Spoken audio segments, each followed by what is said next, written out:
Alright, welcome back to the Tawny Houseboat update. Not a big update, but an update. Still working on my 12-volt system with the battery, the breaker box. My lighting, 12-volt lighting is working. 12-volt light in the bathroom. I didn't make any progress in the bathroom. Today I had a couple hours of free time. I tested my wiring for my 12-volt TV and my 12-volt backup camera, which is not that great, but anyway, I did have this TV already. It's an old TV, 12-volt, installed on a Harbor Freight swivel mount. It's an old TV, 12-volt. I want to say it's 19-inch, and I did install a USB power plug to run the antenna. The powered antenna is outside on the roof. I'll show that another time. TV works, got just enough volume. I believe I catch 30 stations, but maybe 10 stations are really usable, unless you like watching Home Shopping Network, and I think there's a couple of religious channels, a couple of Spanish channels.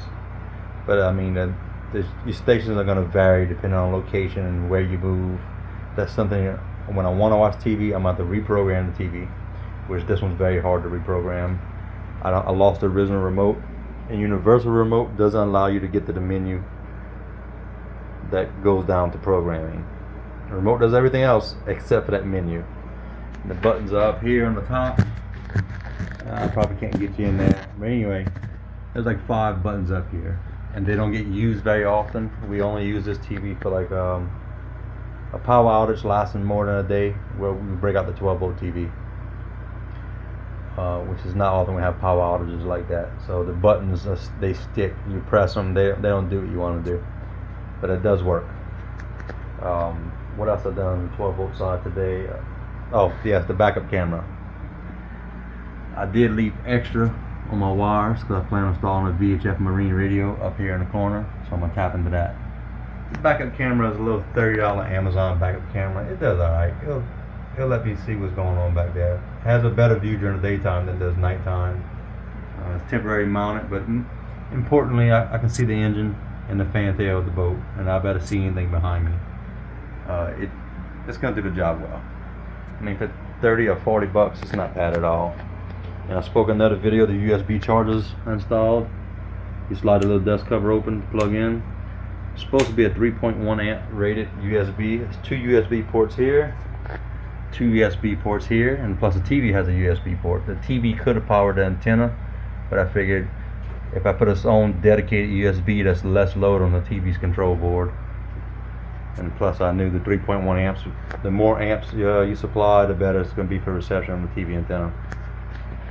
I didn't wire up anything in the console yet, but I guess I'm going to cut the hole out and make the decision. I got a 9-inch chart plotter to go right here.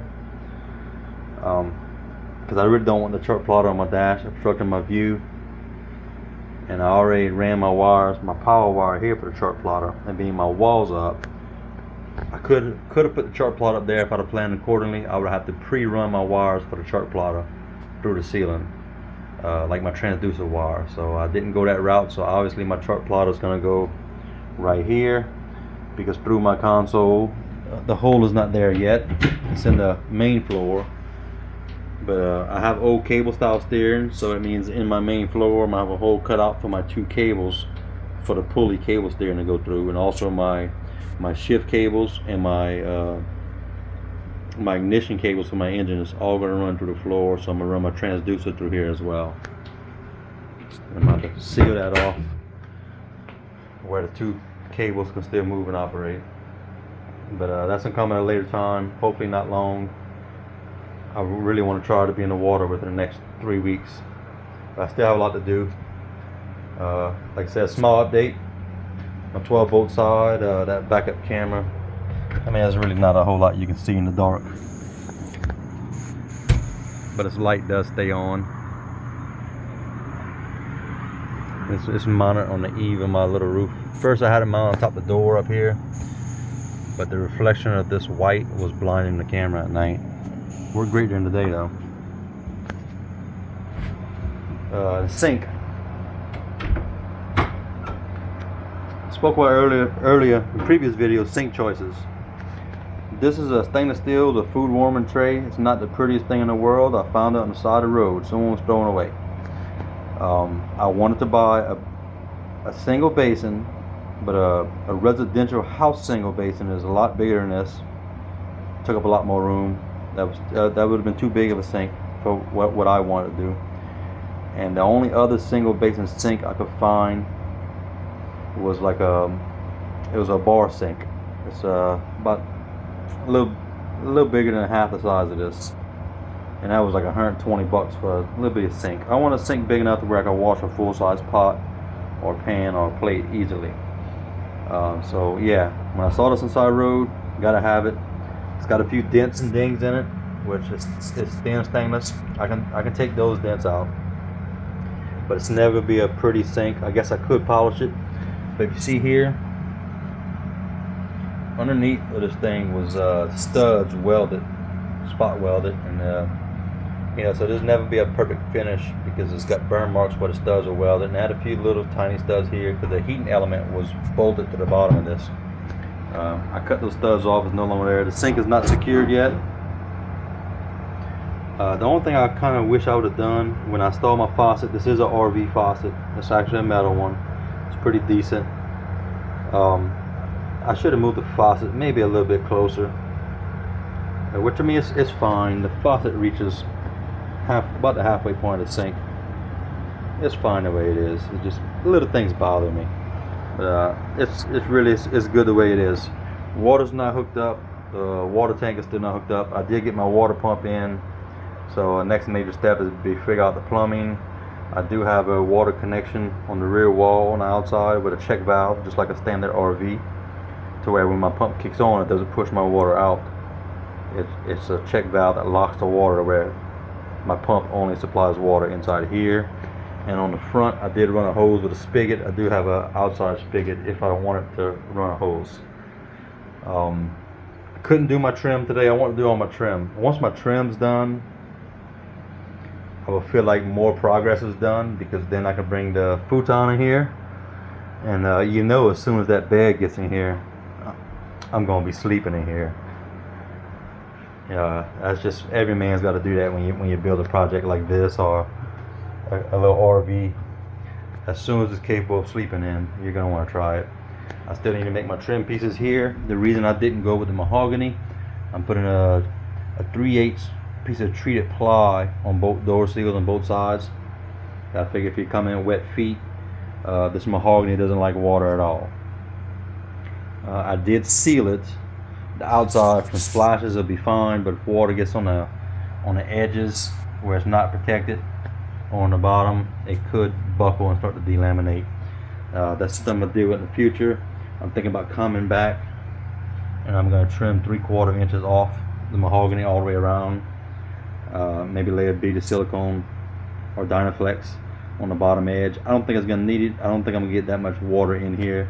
I did ramp up my floor to where the 1/8 inch perimeter of my floor for almost 1 inch all the way around. It's like a ramp goes up. That way if I spill water on the floor, if I'm in calm level water, it's not going to splash up and puddle up against the walls. It's going to stay on the floor itself. That was the thinking behind that. I also drilled my hose to install shower drains on the main deck. So whenever it rains, water just, the way I have it blocked up, water's got nowhere to go. I just haven't permanently installed them yet. I need to do some work to the plywood where I made a cutout. I need to paint it. Less chances of it soaking water. But like I said, I am making progress. It's just the weather the past couple of days, and they get rain for the next week and a half. So I really need to get out there with the table saw, cut and make my trim moldings and pieces. I'm not going to buy trim pieces like quarter rounds. I'm just gonna make all that. I'm not gonna put normal shoe moldings that are 2-3 inches thick like baseboards. I'm not gonna go that route. I'm gonna go with the same molding pieces I make for all the corners. I'm also gonna make it for the bottoms. But yeah, that's what I got going on. Like I said, I put in about 2 hours of work today to put in the TV, the backup camera, and the sink. Last night I spent 20 minutes kind of flattening out a section right here to better put the sink basket. And like I said, it's not hooked up. It's just there. I don't know if you can see in there. No, probably not. And my phone does allow me to turn the flash on while making video. Maybe you can see a little bit in there. The sink basket. But I still have a lot of room in here right now. I'm storing junk in it. Go figure. Still have a lot to do. Lot's been done. I do have a 2-gang switch panel. It's gonna go somewhere in this area. I may recess it in, but that's gonna be to turn my water pump on. And I have another switch which I'm gonna use for an under cabinet light. Because as you see, there's no lighting in there. I would like to put a light. So one switch will be water pump for pressure, and the other switch will be for lighting. And then I still have to figure out cabinets.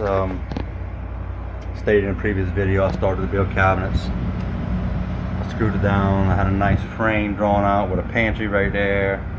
I had the wrong type of wood, and I'm low on funds. So instead of making do with what I had, it would have been a subpar job. And if I can't do it right, I say if I can't do it right, I'm not going to do it. But we all take shortcuts in our projects, but that's just one shortcut I didn't want to take. So in a future episode, after the boat gets used a little bit, we're going to make some cabinets. Still got to make my trim plates for all my covers, and then put the receptacle covers on. I got to make a thicker trim plate because of the thickness of this box for this one, and I'm also going to make a cover plate to hide my mess up. It's in a good spot, I guess, for the switch. I have this light off right now. This is my only 120 volt light I have in here. This one light with the 12 volt lighting off. It's still very bright.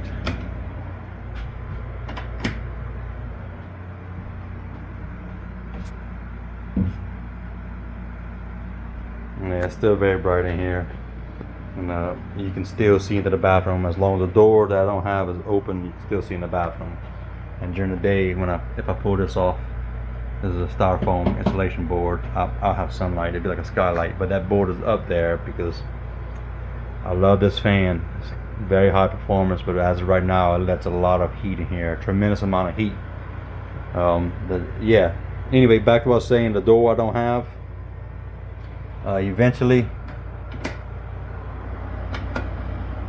once I build my shower, I talked about making a 45 radius in my corners right here, because I have a plastic panel that's gonna glue and wrap around. So it's almost like an FRP. So 1/16 thick waterproof plastic panel. I'm gonna build my shower in place. I'm probably gonna use that board. I'm gonna modify it, soak it in water to make it soft, and I'm gonna make it curve down. That way all water leads to the drain. I'm gonna let it dry in place. Not in here, but I'm gonna have to build a jig to do that. And I'm gonna make this my shower pan, and I'm gonna build my shower. So I'm probably gonna put like a 4-inch 45 radius on both these corners, wrap it, build the shower pan, make it waterproof. And then once that's done, I can install when I say make it waterproof, when the plastic panels are on, then I can cut out. I have to build a box for my shower knobs. It's a regular RV shower set with the little shower wand that you push the button to turn the water on and off. That's what's going here. But the problem is that's made for a thicker spaced wall. So I need to make at least a 2-inch spacer block to bring that faucet out to allow my fittings to fit inside of my wall. So that's why I cannot put this panel on. I didn't even cut this panel out yet because I can't do anything with it. But once that's installed and this panel's on, I'm gonna make a little track system, and I'm gonna have a sliding door, sort of like a pocket door, but it's gonna be on the outside versus sliding into the wall. That's gonna be my bathroom door, and I may put a mirror on it, but you know, most guys don't use mirrors.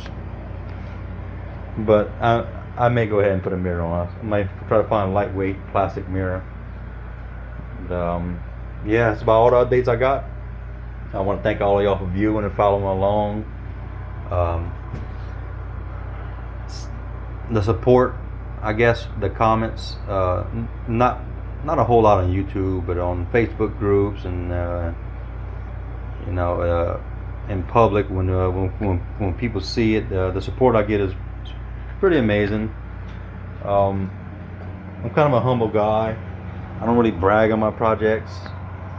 Um, it feels good to have strangers, other people come look at this and they're just blown away and totally impressed. Which I mean, even when I look at it, I'm not gonna say I'm impressed. I'm happy with my work. Like I said, I'm a humble person.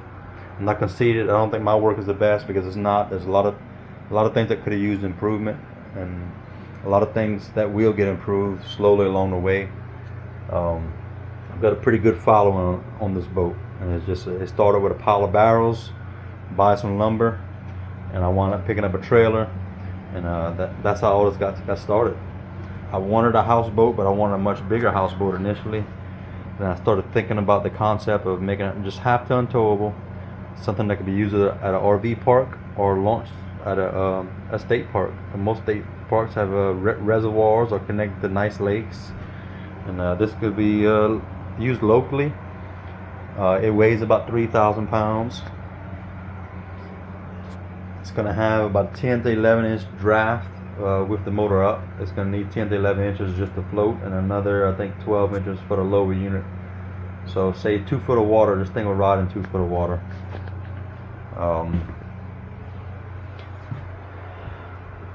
It's built being it's on barrels. It's a wide platform. The actual pontoons are about 18 foot. It's 3 rows of barrels. If you haven't been following along, it's a tri-tune on 55-gallon barrels. I've done my math. At half capacity, each barrel could support about 225 pounds of weight. So I think with 18 barrels, that puts me somewhere in the 4,000 pound range. And right now I'm about 3,000 pounds. And that's to get me down to a 12 inch draft. Well, 11 and a half inch draft, because these barrels are 23.5 inch diameter.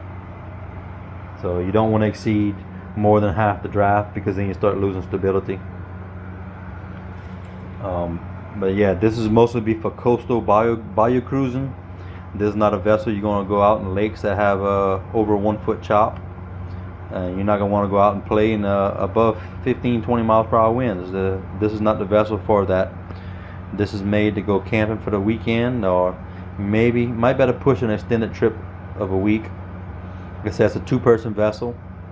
I was going to make another bed system, which I still may in the future, which is going to be a fold-up table that's going to extend the countertop. I believe 6 foot comes out to about where this panel line is from the sink. That way the table that folds up will fold up, lock into place, and this becomes part of a bed. This is 32.5 inches above the floor. So if I want to sleep a third person, I did do a test layout. I could put a person in a sleeping bag right here on an angle, and then these 2 people will still be able to get out of bed and not step on this person. So it's capable of sleeping 3, but it'd be nice to sleep 3 in better comfort. I still didn't add my thresholds for my mess up on my flooring. It's a very expensive floor. I say it's expensive for me. It's a lot more than I want to pay for. I had a little story about that. I went to Home Depot. I was looking for an 8x12 piece of linoleum that I didn't care what color it was. I just wanted some linoleum that looked like wood plank panels. I looked. I couldn't find an aisle that had that stuff, but I found the main area with the big carpet rack, the big chain system where you roll down and you select. I found that. I went to find someone that worked on floor, and I told him I was looking for an 8x12 piece of pre-cut linoleum or flooring, vinyl flooring. And oh, I'm sorry, sir, we don't have that. And well, they showed me this was on clearance, 99 cents a square foot. I said, well, I need an 8x12 piece, but the direction on it, if she would have cut it 8 foot, the roll was 12 foot wide. So if she would have cut me a 12 by 8, these fake boards would have been running this direction, and that would have bothered me too much.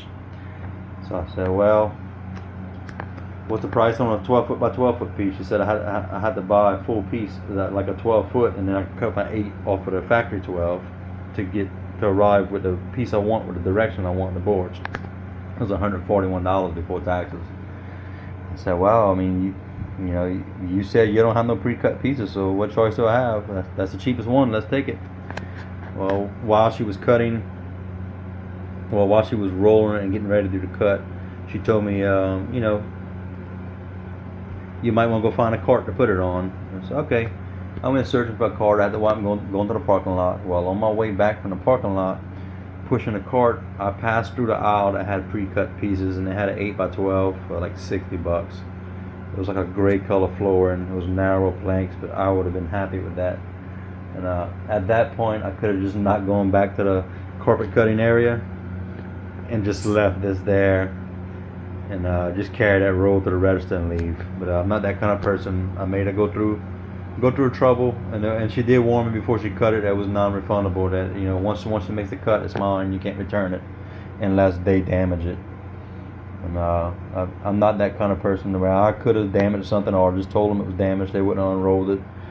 They would have just rolled it up, marked it down, and without looking at it.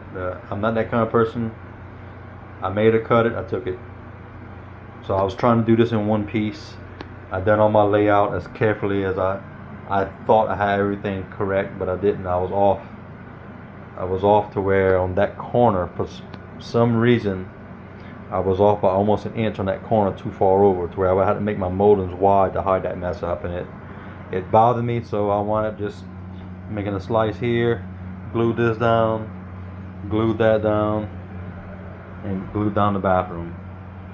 My layout for my walls were all correct. I was off by, you can see a little bit, less than a quarter of an inch off, and I was a little too wide on that side. That 3/4 inch that I was off here, almost an inch here, it wound up being over there.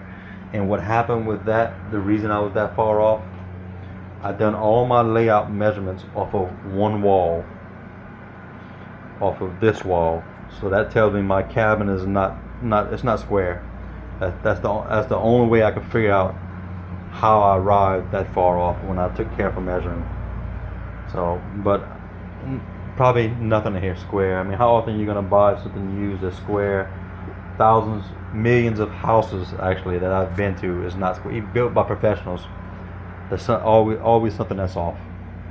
But anyway, I'll update more when I can. I don't know what I got planned tomorrow. I don't know.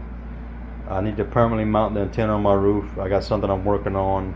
I didn't want to leave the antenna permanently mounted right now. It's just sitting on the roof. Because my height, when this is on a trailer, my roof is already like 11 foot 3 inches off the road. Most clearance around town is 13 foot. Like bridges, you know, it has a max clearance of 13 or 13.5, 13.6. I don't want to increase my height. Later on, I may try to lower my trailer because I do have to convert it to double axle. But as right now, I need 11 foot 3 inches. And my antenna, I want to say, is 12 inches tall. So that's going to put me, let's say 12 and a half foot. I need 12 and a half foot to pass. That gives me 1 foot barrier between like utility lines and bridges. Now that's just cutting it kind of close for me, because a lot of utility lines down here are lower than 13 foot, even though the parish's regulation is they try to keep everything at 13 foot. But I've seen plenty of box trucks take out people's cable line. People don't have cable for 2 weeks because a box truck passed on the highway and they hit the line. And that same box truck passes under the bridge a half a mile up the road that has a 13 foot, 13.4 I think, 13.4 clearance. It took out that cable wire or an internet wire, but it made it under the bridge with plenty room to spare. So what I may do with my antenna, I'm thinking about mounting it on the very front forepeak on a hinge, to where I can flip it up position when I want to use it, and when I'm on the trail and traveling, I can flip the antenna down. It would lower my height. It may be an eyesore. It may not look as well as it should, but it would. I'm just afraid I'll be pulling on a highway and getting the antenna stuck on a tree branch or the utility line or cable line, whereas the antenna is only $61. I really don't care if I rip off an antenna and lose it. I just don't want to rip off a line and have to pay for damages, or worst case hit something solid and it starts to peel my roof, man. So I'm trying to be cautious about my decisions. Anyway, thank you all for tuning in. Sorry I rambled, but this way you have I gave a pretty good representation of where I'm at, what I have left, what my plans are. Usually when I say what my plans are, you can go back to the first video I built, I think 8 or 9 months ago when I started building this thing. You know, I said what my goal was, what I wanted to do, and I stuck with it, with the exception of adding a tri-tune. But in that video, when I first started building the frame, I said I was planning for, if I need to build a tri-tune, that's what it's going to be, because I never built a barrel boat. I wasn't sure if it could handle the weight. I wasn't sure the weight of my cabin. I never built anything like this. This is my first time, and it's coming out really great. I'm very happy with it. Now that I've built this one, I've learned a lot, and then the next one is just going to get better from here. I mean, we all make mistakes. We all learn from it. That's what's important, is that we learn, we move forward, and we improve. And, that's what I plan on doing. I probably will sell this one. I have a large amount of people that have interest and want to buy it. People made cash offers, and I got people that wait in line. They want to buy this thing. I want to enjoy it first. I really want to enjoy it. So that's my goal, is to be finished in a couple weeks. Because in July I'm having a surgery. I'll be out for almost a month. So I want to have this finished before the end of July, to at least use it once or twice before I'm out for a little while. And even when I'm out for my surgery, after 2 or 3 weeks, I'll be able to do things. So I'm pretty sure I'm gonna get out on here while I'm gonna be off for work anyway. So might as well go have a little adventure. But until that time, including me, we'll just have to wait for that day to come where we can put this in the water. I still have to remove the barrels, reseal them. Got to redo all my steering. That's a manual cable steering I mentioned. I just I had a hole cut in the floor, and I just dropped the whole column through, so I wouldn't have to go underneath and reroute the cables. But I have to remove all 18 barrels, and right now there's a large number of wasps living under the bottom of this thing, and the gaps between every barrel. So that's gonna be fun for me to deal with. But that's one of the things I have to get done before I go back in the water. So matter of fact, if my barrels were already done and sealed properly, I would have already had adventures in here and play in the water. But I'm planning on being close to my halfway submerged on the barrel, that puts my caps even with the water level. That increases the risk of the barrels. The 4 barrels I know that are not sealed, it's a potential for water to get in, and then I'll start listing. It's not going to sink, but it's not ideal. If it's something I can avoid, we're going to avoid it. So yeah, again, 3rd time, thank y'all for watching. Appreciate y'all views, likes, comments. If you haven't subscribed, go ahead and consider I can't even talk, subscribing. I mean, I appreciate all y'all. Y'all are not the reason I'm doing this. I'm doing this for me, but I like sharing my experience. And as with my floating dock builds, I do build to sell to people, but I also make tutorial videos of how I did it and why I did it, and I post it for anyone to see, where you don't have to buy from me. I'm not greedy. I would like your money, but I don't need your money, but I would like it. Thank y'all. See y'all on the next one.